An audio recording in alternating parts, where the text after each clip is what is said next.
Allez, bonjour à tous, j'espère que vous allez bien. Aujourd'hui, on se retrouve pour une petite analyse court terme de Bitcoin Ethereum et on fera aussi l'analyse de CRO, le token de crypto.com. Et avant toute chose, n'oubliez pas de vous abonner à la chaîne si ce n'est pas déjà fait et n'hésitez pas aussi à mettre des commentaires, surtout si vous avez des suggestions d'altcoin que vous voulez que j'analyse. Allez, on commence. Bitcoin, suite à la sortie de notre value, on était revenu combler un fair value gap qu'on avait encore ici sur les 111 800 à peu près. Derrière, on a eu une tentative de retournement qui n'a rien donné. On est venu juste échouer sur le 5 minutes. On est reparti dans notre tendance baissière. On a eu une seconde tentative, et c'est là où on s'est arrêté hier, où on était revenu au-dessus de notre 5 minutes. Mais on voit encore une fois que ce qu'il se passe, c'est qu'on revient combler un déséquilibre qu'on avait en une heure ici, sur notre zone autour du 5 minutes et du 1 minute. Et derrière, on est reparti en tendance. Encore une fois, avec un mouvement impulsif, avec une tendance baissière toujours marquée à court terme qui nous a permis de revenir enfin combler cette dernière zone qu'on avait identifiée sur les 110 000 à peu près. On est venu jusqu'à 108 700 à peu près. Cette zone, elle correspondait vraiment au niveau de breakout de début juillet. Maintenant, les prochains niveaux, ils sont beaucoup plus bas. On voit que les prochains niveaux, ils sont sur les 108 000 et sur les 104, 105 000 à peu près. Et ils sont en plein dans le tunnel daily. Déjà, on était ici dans une zone qui était propice à avoir un rebond. Et là, on se retrouve de nouveau dans une zone qui est propice à avoir un rebond. On a une tendance baissière qui s'est quand même pas mal essoufflée. On est sur une zone qui est intéressante. On pourrait tout à fait avoir un rebond ici. C'est une zone qui est envisageable pour revenir chercher. Qu'après, à court terme, c'est toujours pareil. On a initialement les premières zones de déséquilibre qu'on a créées lors des mouvements baissiers. On a une zone de fair value gap qu'on va identifier sur du 1 heure. Voilà. D'ailleurs, ce qu'on voit sur une unité de temps court terme, c'est que après avoir fait ce mouvement ici, on est repassé en phase de range autour de notre 1 minute. Là, on essaye de repasser au-dessus de notre 5 minutes. Avoir un rebond court terme qui nous ramènerait dans un premier temps sur les 117 700 à peu près, avec notre fair value gap en 1 heure, plus notre tunnel 15 minutes, c'est tout à fait envisageable. Et du coup, c'est une localisation qui serait intéressante pour marquer un plus haut plus bas dans une tendance de fond qui reste baissière. Plus haut, on a une autre localisation qu'on avait identifiée hier, qui est à la fois ce déséquilibre haussier et ce déséquilibre baissier ici, qui sont de fait toujours ouverts. Et on voit qu'on a notre tunnel 1 heure qui est pour le moment en confluence. On voit qu'on a le bas de notre value qui est à 114 600, qu'on aimerait réintégrer si on est bullish évidemment, mais en tout cas on a comme hypothèse une seconde zone où on pourrait marquer un plus bas plus haut. Et si on réintègre cette fois-ci, là c'est intéressant parce que si on réintègre, qu'on a un retest de notre bas de value et qu'on repart, là c'est intéressant, on pourrait se dire ok, peut-être qu'on revient jusqu'à notre point of control et ensuite jusqu'au haut de notre value et puis après il y a des zones juste avant notre ATH. Mais là on n'y est pas encore, qu'on a ces deux zones, mais pour le moment l'hypothèse c'est qu'on serait simplement en train de faire des plus hauts plus bas. Maintenant, en cas de continuation baissière, eh ben, évidemment, notre tunnel daily, il est assez proche. Et on a les deux fair value gap dont on a discuté juste avant, qui sont là, sur 106 500 à peu près. Et ensuite, on a 104 000 à peu près. Ces zones-là, elles sont en confluence avec plein d'autres niveaux. On a notre force stop qui est pas loin. On a un niveau de pivot trimestriel, il me semble. On a pas mal de choses. Pour moi, c'est une des dernières localisations qui est vraiment idéale. Parce que après, c'est vrai qu'en fonction de ce qui se passe derrière, ça pourrait être le synonyme d'un début de bear market. Bon, on n'y est pas encore. Pour le moment, on attend de voir ce qui se passe dans cette localisation. On sait qu'on peut avoir un rebond. On sait qu'on peut avoir une continuation, mais ce qu'on sait, c'est qu'on a une tendance qui quand même ralentit pas mal. Est-ce qu'on va avoir ce dernier push pour venir vraiment former un bottom sur une grosse unité de temps dans cette zone? Ce qui serait idéal en réalité, et ça c'est vraiment une hypothèse, ce qui serait idéal, c'est qu'on ait une correction qui continue et que sur le mois de septembre, on forme un bottom dans notre tunnel daily et qu'ensuite on reparte pour octobre pour notre Q4 et pour avoir un Q4 qui est explosif. Ça serait idéal et ça ferait une super entrée. Sachant que, à mon avis, si on revient sur ces niveaux de prix, les alts risquent de prendre cher et à mon avis, on devrait aussi avoir pas mal de personnes paniquées. Toujours pareil, les moments de panique, c'est les moments idéaux en général pour faire les achats. C'est-à-dire qu'on achète la peur et on revend l'euphorie. Et sinon, au niveau du volume profile périodique pour Bitcoin, donc sur une vision hebdo, on voit qu'on est orienté à la baisse, on voit qu'on se situe sous le POC de la semaine précédente, on se situe carrément sous le volume profile de la semaine précédente. Et sur la semaine en cours, on voit que actuellement, on est en train d'osciller sur le point of control de la semaine en cours. Donc on a pas mal de positionnement qui est en train de se faire sur le prix actuel. Donc il n'y a pas énormément de choses intéressantes à observer sur la semaine et on va passer sur une vue quotidienne. Pour le moment, sur une vue quotidienne, on voit qu'on est rejeté sur la value basse de la journée de la veille. Là, actuellement, on a une résistance en daily qui se trouve sur les 110 500. Donc si ce niveau pète, 110 500, je pense que la prochaine target à venir chercher, c'est la confluence entre notre fair value gap ici et notre point of control de la veille qui se trouve du coup sur les 111 566. Voilà pour Bitcoin. Ethereum contre Bitcoin, on avait tapé un niveau qui était intéressant parce que c'était le bas de notre tunnel hebdo et notre point pivot annuel. Et de suite derrière, on voit qu'on était repassé sous notre pivot annuel et on était repassé en tendance baissière. Break du 1 minute, du 5 minutes, du 15 minutes. On a eu une tentative de repasser en tendance au-dessus du 15 minutes qui n'a rien donné et on est revenu commencer à combler une partie d'un déséquilibre qu'on avait créé lors du breakout du 22 août. On est revenu sur ce déséquilibre ainsi que dans notre tunnel 1 heure. Et ce qu'on peut observer, c'est qu'on a bien tenu notre 1 heure. On a fait une phase de consolidation sur notre 1 heure avant de repartir en tendance haussière à court terme. Donc on a plus de force sur Ethereum contre Bitcoin.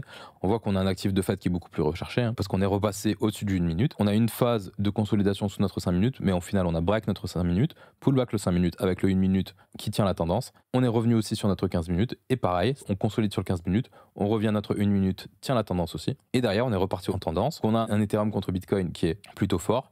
Par contre, attention, c'est-à-dire que là, actuellement, on est revenu sur un point d'intérêt, c'est-à-dire qu'on est revenu combler un fair value gap qu'on avait en 1 heure. D'ailleurs, on voit qu'on a fait une succession de fair value gap 1 heure, ici, qu'on a comblé, et là, on en vient d'en combler un. Attention, donc si on est dans une tendance qui est baissière sur du court moyen terme, la zone actuelle, c'est une zone idéale pour marquer un plus haut, plus bas, pour ensuite repartir en tendance baissière, pour revenir, pourquoi pas, travailler notre tunnel 1 heure. De la même manière que là, on voit qu'on était passé sous notre 15 minutes, on avait rebondi, mais on a échoué où? Dans un fair value gap en 1 heure. Qu'on pourrait faire exactement le même schéma ici. Si le marché est vraiment baissier sur du court moyen terme, là, Ethereum pourrait s'arrêter ici pour revenir plus bas, pour pourquoi pas soit revenir sur son tunnel 1 heure, ainsi que d'ailleurs on a un niveau de pivot ici, soit casser son tunnel 1 heure pour venir continuer de travailler ce fair value gap qui est toujours partiellement ouvert. Donc là, le niveau actuel sur Ethereum contre Bitcoin qui est à 0.04122, ça peut être un niveau de retournement pour repartir dans une tendance baissière court terme. Si on est dans une continuation à la hausse, évidemment, la prochaine étape, c'est de revenir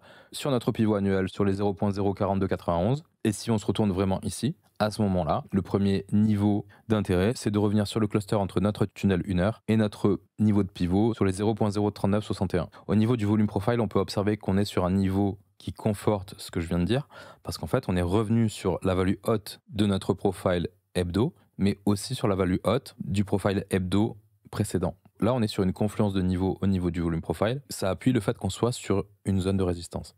On a notre point of control de la semaine en cours qui se trouve sur les 0.04011. Et sinon, beaucoup plus bas, sous notre fair value gap qui est toujours ouvert, on a un point of control sur les 0.03771 et qui est d'ailleurs un naked POC à venir retester. Et sinon, au niveau de la journée, on peut voir qu'on a bottom sur un niveau qu'on avait identifié déjà qui correspondait à ce high volume node ici. Donc on a vraiment bien bottom sur un niveau de support. Et sinon, sur la journée en cours, on voit qu'on a fait une zone d'accumulation sur les 0.04010 pour s'arrêter presque sur la value haute de la veille. Pour Ethereum contre USD, même schéma, c'est-à-dire qu'après avoir fait un ATH, on avait créé un déséquilibre baissier, on était reparti en tendance baissière sous notre 1 minute, 5 minutes, 15 minutes aussi. On voit que lundi, on avait créé un fair value gap en 1 heure. On était revenu dans notre fair value gap aussi qu'on avait créé sur la journée de vendredi. Et on a eu un premier rebond dans notre tunnel 1 heure qui nous avait ramené dans ce fair value gap baissier sur les 4664. Point d'intérêt qui nous a poussé de nouveau à la baisse. D'ailleurs, on peut voir qu'on avait vraiment une confluence entre notre 5 minutes et notre fair value gap en 1 heure. Derrière, on break notre tunnel 1 heure complètement et on est venu combler ce fair value gap qu'on avait fait lors de la conférence de Jackson Hole. Et on s'est retourné à court terme juste après l'avoir comblé. On voit que direct derrière, on est repassé à court terme, évidemment, en tendance haussière. En repassant au-dessus de notre tunnel 1 minute, on a une phase de consolidation sous notre 5 minutes qu'on finit par break. Et pour le moment, on est rejeté par notre tunnel 15 minutes. Alors là, actuellement, on voit qu'on a notre 1 minute qui fait support, notre 15 minutes en résistance. Donc on est vraiment dans une phase d'hésitation où est-ce que le court terme va tenir ou est-ce que c'est le moins court terme qui va tenir? À voir. Et de la même manière que sur Ethereum contre Bitcoin, évidemment, on peut être simplement en train de faire un plus haut plus bas dans une tendance de fond baissière. Même si c'est vrai que oui, on a potentiellement une tendance baissière qui ralentit, tant que nos déséquilibres sont respectés, eh ben, on peut considérer que la tendance ne s'est pas encore retournée, tout simplement. Et maintenant, là, en cas de continuation de cette tendance baissière comme ça, la prochaine zone d'intérêt, c'est de revenir dans notre tunnel 4 heures qui se trouve entre 4259 et 4020 $. Et si par contre, on réussit à repasser au-dessus de notre 15 minutes, si on réussit à utiliser notre 15 minutes et notre 1 heure en support ici, le niveau sur les 4523 à peu près, la prochaine target, à mon avis, c'est de venir sur ce déséquilibre qu'on a ici, sur les 4870. Et au niveau du volume profile, on voit qu'on est presque revenu toucher le point of control du profile de la semaine précédente. Mais en tout cas, on a rebondi sur le node qui correspond à ce profile. Donc notre point of control sur la semaine en cours actuellement, il est sur les 4414. C'est un support à tenir au niveau volumique. On a le haut de notre value de la semaine en cours sur les 4607. Et il n'y a pas grand-chose de plus à dire, si ce n'est qu'en fait, on est en train de combler un creux dans la value là, de la semaine précédente. Au niveau de la journée, on voit qu'on a fait une tentative de réintégration de la value de la veille, mais pour le moment, c'est en train d'échouer. Et là, on voit aussi qu'on est en train d'essayer de réintégrer la value de la journée en cours. Est-ce qu'on va réussir à l'utiliser comme support ici, à repartir à la hausse? Ça sera à voir dans les prochains instants. Mais là, le risque, c'est qu'on pourrait rapidement réintégrer la value et revenir sur notre point of control. Parce qu'on voit que là, sur la journée en cours, notre point of control, il n'a pas bougé encore. Ça veut dire que le gros du positionnement, là, il s'est fait sur les 4417 pour le moment. Il ne s'est pas fait plus haut. En cas de continuation à la hausse, on a le naked poke de la veille qui se trouve sur les 4630, sur laquelle on pourrait avoir une réaction. Voilà pour Ethereum. Et on va passer à crypto.com. Vous êtes quelques-uns à me l'avoir demandé et je profite de le traiter parce qu'on a eu une news qui est liée à Trump. Bon, la news, je vais pas la commenter, mais bon, on sait juste que apparemment les plateformes de Trump vont accumuler du token. Voilà. Et crypto.com, pour la petite information, c'est un token qui est quand même assez vieux et qui est beaucoup plus vieux que 2019. Par contre, le truc, c'est qu'avant, ça s'appelait Monaco et le token, c'était MCO. Ce que je sais, pour l'avoir trade sur le cycle de 2017, je me rappelle qu'il y a eu un swap, il y a peut-être eu un split ou un reverse split, mais du coup, il faut savoir qu'il nous manque une partie de l'historique, mais c'est pas super important en réalité. J'ai pris OKEx parce que je crois que c'est la plateforme qui a le plus d'historique pour CRO. Et on est sur un token qui, dès son listing, en tout cas, a bien corrigé. On voit qu'on repasse sous notre 4 heures, on reste sous notre 4 heures pendant un moment. Évidemment, bon, c'est du bear market, c'est pas super étonnant. Sur novembre 2019, on a repris une tendance haussière avec le reste du marché. On a une belle performance entre novembre 2019 et le top en février 2020. Et derrière, on a la période avec le crash du Covid où on a un token qui évidemment perd 73% de sa value. Bon, c'est quelque chose de plus ou moins normal sur cette période. Ça doit même être la moyenne, 70-75% de correction sur le crash. Derrière, on voit qu'on s'est repris très rapidement. On est repassé au-dessus de notre tunnel daily, de notre 4 heures. On a une phase de consolidation au-dessus de notre daily. Et ensuite, on a eu le cycle de 2020 qui commence avec un token qui explose et qui tient bien son 4 heures, qui tient bien même son 1 heure. On voit qu'on s'éloigne du 4 heures, une tendance haussière bien marquée, jusqu'à faire un premier top en septembre 2020. Du top au bottom, on a fait une performance de 700%, ce qui est énorme, mais on a des tokens qui ont fait des performances beaucoup plus importantes sur la même période. Derrière, on voit qu'on a une structure de top bien marquée avec perte de momentum quand on passe sous le 4 heures. Quand vous voyez ça comme ça, on break le 4 heures avec formation de fair value gap en daily comme ça, que vous avez un rebond et que vous échouez à repasser au-dessus de votre fair value gap comme ça, et que vous échouez à vous maintenir au-dessus, vous repassez sous le 4 heures, ça c'est des signes, attention, de grosses pertes de momentum et que derrière, ça risque de décrocher.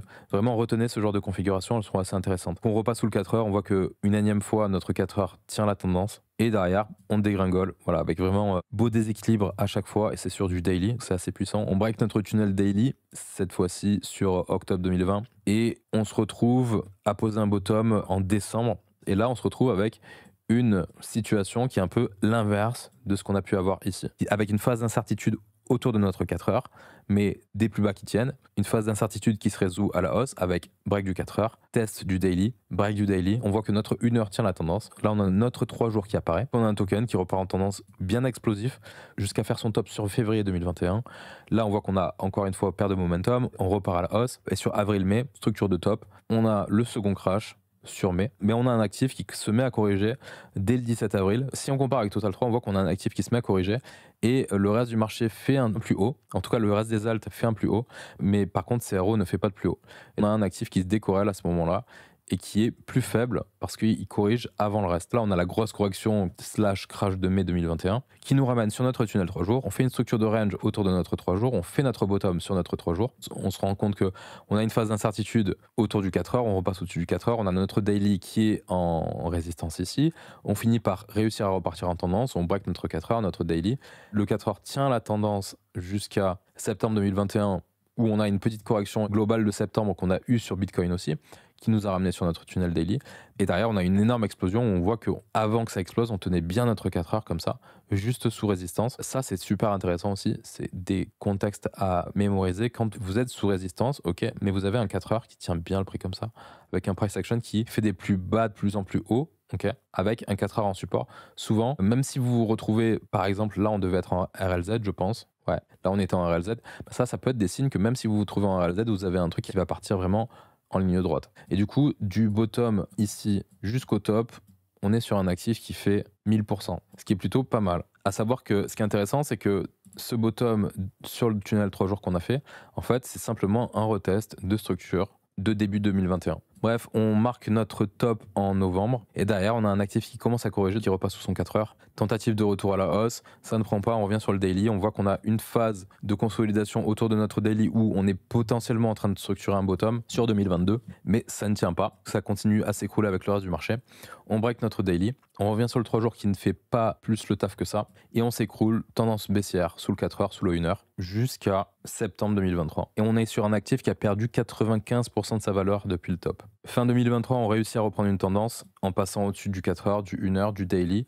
On revient jusque sur notre tunnel 3 jours, sur lequel on a une phase de consolidation avec notre 4 heures qui tient bien la tendance comme ça. Ça finit par ne pas tenir. On voit qu'on a une belle phase de compression entre notre EMA 203 jours et notre tunnel 4 heures. On revient sur notre tunnel daily début 2024. Avec l'alt season, on a un actif qui finit par break sa résistance en mars avec le reste du marché, avec break du 3 jours, break du tunnel weekly, retour en tendance baissière comme sur Bitcoin. On se rappelle, Bitcoin qui se trouve dans une phase de range orientée à la baisse. CRO, pendant ce temps, il était dans une belle tendance baissière qui l'a ramené jusque sur support. Et derrière, on a un actif qui explose au niveau des élections présidentielles américaines et qui fait 230%. On est sur un actif qui, du coup, vu la news, est assez lié à ce qui se passe aux États-Unis. C'est, à mon avis, un truc à surveiller parce que c'est quelque chose qui peut être poussé. Et justement, le truc, c'est que c'est en train d'être poussé là actuellement. Sur décembre 2024, on corrige avec le reste du marché. On voit qu'on repasse sous notre 4 heures. On a toujours les mêmes contextes avec cross momentum entre le 1 heure et le 4 heures. Le 4 heures qui tient la tendance. Consolidation sur le daily. On ne sait pas trop où on va, mais finalement, on reste dans une consolidation entre notre 4 heures et notre daily. La tendance ne tient pas, on break à la baisse. On voit qu'on a nos EMA hebdo et nos EMA 3 jours qui sont vraiment alignés, qui sont vraiment flat. Ça, vous vous rappelez, c'est aussi symptomatique d'un actif qui est dans une phase de range sur une grosse unité de temps. On corrige jusqu'à février 2025, formation du bottom sur février 2025. Sous notre tunnel 4 heures, on a une première phase de correction haussière qui nous ramène sur un cluster de tunnels entre le 3 jours, l'hebdo et le daily. Notre résistance, elle se forme ici. On repart à la baisse. Sous notre 4 heures, on a une phase d'incertitude autour du 4 heures. On voit que sur mai 2025, on tente une seconde fois de break la résistance, mais ça ne tient pas. C'est-à-dire qu'on échoue encore une fois sur notre daily et sur notre 3 jours. Et on corrige jusqu'à juin 2025. On se retrouve sur le support. On a une phase de consolidation sous notre 1 heure. On finit par break de manière ultra impulsive avec formation d'un déséquilibre en daily. On a un prix qui retrace pas, qui revient pas combler son déséquilibre, qui break son tunnel daily, qui break son tunnel 3 jours, son tunnel weekly aussi. C'est allé très rapidement. Donc vraiment, on a un actif qui break toutes ses EMA sans retracement, qui tient son tunnel 1 heure. Le premier retracement qu'on a, c'est sur le mois d'août, où on revient sur notre tunnel 4 heures et on repart en tendance derrière. C'est-à-dire que derrière, on empile les bougies vertes pour revenir jusque sur nos niveaux de janvier. On a une nouvelle correction mi-août sur laquelle on revient sur le tunnel 4 heures. Et là, notre tunnel 4 heures tient, on a une belle tendance haussière, bien marquée. Et là, récemment, on voit qu'on a eu un effet d'annonce. Déjà, on avait eu une tendance qui se retourne avec un prix qui revient au-dessus de son 15 minutes, de son 1 heure. On a une phase de consolidation autour de notre 15 minutes ici, avec un 1 heure qui tient la tendance, et on vient d'avoir un effet d'annonce avec formation d'un gros déséquilibre en 4 heures. En daily, il faudra attendre pour savoir. Mais en tout cas, en 4 heures, pour le moment, si la bougie clôture comme ça, on aura la formation d'un fair value gap ici. Ça, c'est pour nos moyennes mobiles. Et ça, c'est pour l'actif en lui-même. Et attention, parce que là où on se retrouve aussi actuellement, c'est dans la reload zone de notre mouvement baissier depuis fin 2024. C'est pas un endroit pour acheter actuellement. Par contre, en cas de correction, on pourrait trouver des zones super intéressantes pour se placer, pour anticiper potentiellement une continuation de cette tendance. Parce que là, le bottom, il était ici. Au niveau des points pivots, ce qu'on peut observer, hormis le fait qu'on a eu de belles réactions sur des niveaux trimestriels ici, sur les 10 centimes et sur les 12 centimes à peu près, c'est qu'on est passé au-dessus de notre niveau annuel. Donc on a un support sur notre niveau annuel sur les 14 centimes 83 à peu près, et on vient de break aussi un niveau trimestriel sur les 16 centimes. Donc là, on a cette zone-là qui peut faire office de support entre les 16 centimes et les 14 centimes 76. Et en target, on a un niveau annuel très proche sur les 22 centimes 83. Et au niveau du volume profile, quand on se met sur un profile sur toute la cotation, on peut voir que notre point of control il se situe sur les 6 centimes. Notre value basse elle est sur les niveaux du crash de mars 2020, c'est un peu loin. Mais là, ce qui est intéressant d'observer, c'est qu'on est sorti de notre value et on a pullback le haut de notre value sur les 14 centimes le 21 août. Là, c'est une zone de support. On avait notre 4 heures plus notre value haute en confluence. Donc quand on regarde, on voit qu'on a une confluence qui peut faire support, qui peut être une target en cas de correction entre notre niveau annuel et le haut de notre value. Et ça donnerait un niveau entre 14 centimes et 14,75. Voilà, ça c'est vraiment une grosse zone de support actuellement qui pourrait faire office de localisation. Évidemment, avant ça, comme localisation, vous avez aussi le fair value gap potentiel qu'on est en train de créer.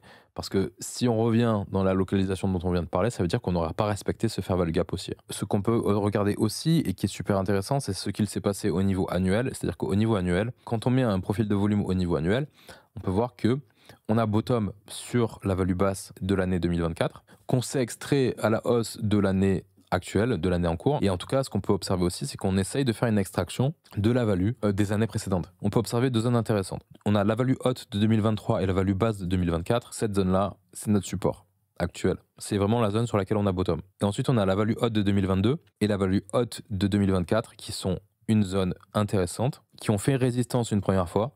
Et là, on est en train de break out cette zone. Et ensuite, on a la value haute de 2021 qui se trouve sur les 24 centimes qui pourrait faire office de target.